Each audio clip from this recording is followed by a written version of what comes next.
والعصر ان الانسان لفی خسر الا الذین آمنوا وعملوا الصالحات وتواصوا بالحق وتواصوا بالصبر۔ اللہ تبارک و تعالیٰ نے قرآن کریم کے اندر انسانوں کی رہنمائی کے لیے بہت ساری آیات کو بھی نازل فرمایا اور بہت ساری صورتوں کو بھی نازل فرمایا۔ اس میں سے سورہ والعصر ہے، یہ اگرچہ دیکھنے میں تو بہت چھوٹی ہے، لیکن اللہ تبارک و تعالیٰ نے اس کے اندر بہت سارے احکامات نازل فرمائے ہیں۔ حضرت امام شافعی علیہ رحمہ نے بیان فرمایا کہ اگر کوئی شخص صرف اسی ایک صورت کے اندر غور و فکر کر لے تو اس کی زندگی سنوارنے کے لیے یہی ایک صورت کافی ہے۔ کون سی صورت؟ 2 لائن کی صورت ہے، والعصر ان الانسان لفی خسر الا الذین آمنوا وعملوا الصالحات وتواصوا بالحق وتواصوا بالصبر۔ اللہ تبارک و تعالیٰ نے اس کے اندر سب سے پہلے زمانے کی قسم کھائی ہے، والعصر قسم ہے زمانے کی، ان الانسان لفی خسر، یقیناً سارے کے سارے انسان خسارے اور گھاٹے میں ہیں، الا الذین آمنوا وعملوا الصالحات، سوائے ان لوگوں کے جو ایمان لائے اور جنہوں نے عمل صالح کیا، وتواصوا بالحق وتواصوا بالصبر، اور ایک دوسرے کو حق بات کی وصیت فرمائی اور ایک دوسرے کو سچ بات کی وصیت فرمائی، اور اسی طرح ایک دوسرے کو صبر کی وصیت اور نصیحت فرمائی۔ تو یہ 4 قسم کے لوگ ایسے ہیں کہ یہ گھاٹے اور خسارے میں نہیں ہیں۔ تو سب سے پہلے یہ جان لینا ضروری ہے کہ اللہ تبارک و تعالیٰ اگر کسی چیز کو کہہ دیں تو انسان کو ویسے مان جانا چاہیے، قسم کھانے کی کوئی ضرورت نہیں ہے، کیونکہ اللہ تبارک و تعالیٰ کی بات میں ذرہ برابر بھی شک و شبہ نہیں ہے، بلکہ اللہ تبارک و تعالیٰ کوئی بات اپنے زبان سے کہہ دیں وہی انسان کو فوراً مان لینا چاہیے۔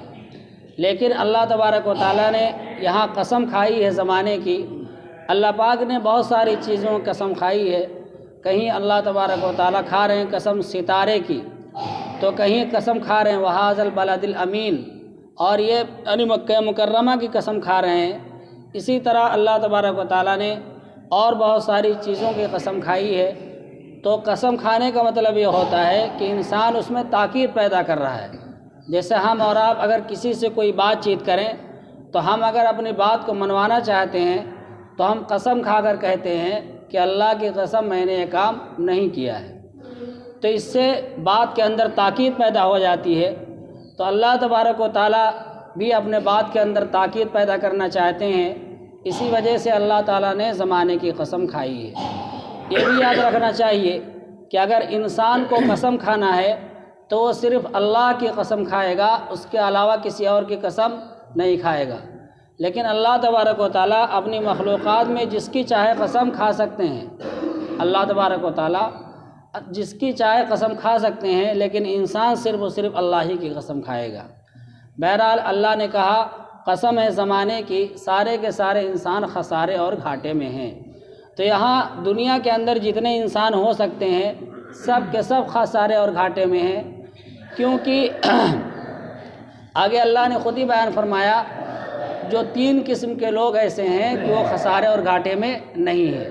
نمبر 1 ہے ایمان لانے والا، نمبر 2 ہے عمل صالح کرنے والا، بلکہ 4 لوگ ہو جاتے ہیں، اور نمبر 3 پر ہے جو لوگوں کو حق بات بتائے، نمبر 4 پر ہے جو لوگوں کو صبر کی وصیت کرے اور نصیحت کرے۔ یہ 4 قسم کے لوگ ایسے ہیں کہ خسارے اور گھاٹے میں نہیں ہیں۔ تو سب سے پہلے اللہ تعالیٰ نے زمانے کی قسم کھا کے بتایا کہ انسان خسارے اور گھاٹے میں ہے۔ کیوں خسارے اور گھاٹے میں ہے؟ ہماری مثال ایک تجارت کی طرح ہے۔ انسان کی مثال کس طرح ہے؟ ایک تجارت۔ جیسے مثال کے طور پر ہم نے کوئی دکان کھولا ہے، اب اگر ہم اس میں سامان لاتے جائیں اور بھرتے جائیں تو پھر ہمارا اس میں منافع ہوتا چلا جائے گا، لیکن اگر ہم اس میں سامان نہ لائیں تو ہمارا گھاٹا لگ جائے گا۔ اسی طرح انسان کی جو زندگی ہے اس کا ایک ایک لمحہ یہ کیا ہے؟ انسان کے زندگی کا سرمایہ ہے۔ کیا ہے؟ سرمایہ یعنی پونجی ہے۔ اگر انسان اپنے اوقات کو اور اپنے لمحات کو صحیح وقت میں لگاتا ہے تو پھر اس کی زندگی خسارے اور گھاٹے میں نہیں ہے۔ ورنہ اگر انسان اپنی زندگی کو ادھر ادھر لگاتا ہے اور اچھے اوقات میں نہیں لگاتا، اعمال صالحہ میں نہیں لگاتا، تو پھر اس کی زندگی خسارے اور گھاٹے میں ہے۔ ایک بزرگ بازار کے اندر سے گزر رہے تھے تو دیکھا کہ ایک شخص برف بیچ رہا ہے۔ کیا بیچ رہا ہے؟ برف۔ تو ان بزرگ کو، اس شخص کو دیکھ کر یہ سورہ والعصر یاد آ گئی کہ جیسے برف پگھلتا ہوا چلا جاتا ہے، اگر اس کو کوئی نہیں خریدے گا تو اس کا پورا برف پگھل جائے گا اور اس کا گھاٹا لگ جائے گا، کوئی فائدہ نہیں ہوگا۔ ایسے انسان کی زندگی برف کے مانند ہے کہ انسان کی زندگی ایسے ختم ہوتی رہتی ہے، ایک ایک لمحہ گزرتا رہتا ہے، جیسے برف پگھل جاتا ہے ویسے انسان کی زندگی بھی پگھل جاتی ہے اور ختم ہو جاتی ہے، اور انسان جیسے آیا تھا ویسے ہی چلا جاتا ہے۔ اب جیسے اس زمانے کے اندر لوگوں کا ایک رواج ہو گیا ہے کہ لاؤ سالگرہ منایا جائے۔ کیا منایا جائے؟ سالگرہ۔ تو جیسے اب کوئی 20 سال کا ہوا تو سالگرہ مناتا ہے، 21 سال کا ہوا پھر مناتا ہے۔ وہ کہتا ہے کہ ہماری 1 سال کی زندگی بڑھ گئی، حالانکہ حقیقی معنوں میں دیکھا جائے تو اس کی 1 سال کی زندگی بڑھی نہیں ہے، بلکہ اس کی 1 سال کی زندگی کم ہو گئی ہے۔ اگر وہ 70 سال عمر لے کر آیا تھا تو اب 70 سال کی زندگی نہیں رہی بلکہ 69 سال کی رہ گئی ہے، کیونکہ اس نے ایک سال اس کا گھٹ گیا ہے۔ تو ہمیں اور آپ کو اس پہ غور کرنا چاہیے کہ ہماری زندگی کا ایک ایک لمحہ بہت قیمتی ہے اور ایک ایک لمحہ گھٹتا ہوا چلا جا رہا ہے۔ جیسے جو آج بیت گیا وہ کبھی لوٹ کر نہیں آ سکتا ہے، جو آج وقت چلا گیا وہ کبھی لوٹ کر آئے گا؟ زندگی میں نہیں آ سکتا ہے جب تک کہ آپ مر نہ جائیں۔ اب آگے اللہ نے بیان فرمایا کہ سب کی زندگی خسارے اور گھاٹے میں نہیں ہے، بلکہ کچھ لوگ اس سے الگ ہیں۔ الا الذین آمنوا، سوائے ان لوگوں کے جو ایمان لے کر آئے ہیں۔ تو ایمان کس کا نام ہے؟ ایک ہے زبان سے کلمہ پڑھ لینا، اور ایک ہے اسی کلمے کی حقیقت دل کے اندر اتر آئے، اسی کا نام ایمان ہے۔ جب انسان اپنے کلمے کی حقیقت اپنے دلوں کے اندر اتار لیتا ہے تو پھر اسی کا نام ایمان ہو جاتا ہے، اور اگر اس کی حقیقت اس کے دلوں کے اندر نہیں اتر رہی ہے تو پھر اس کا نام ایمان نہیں ہے۔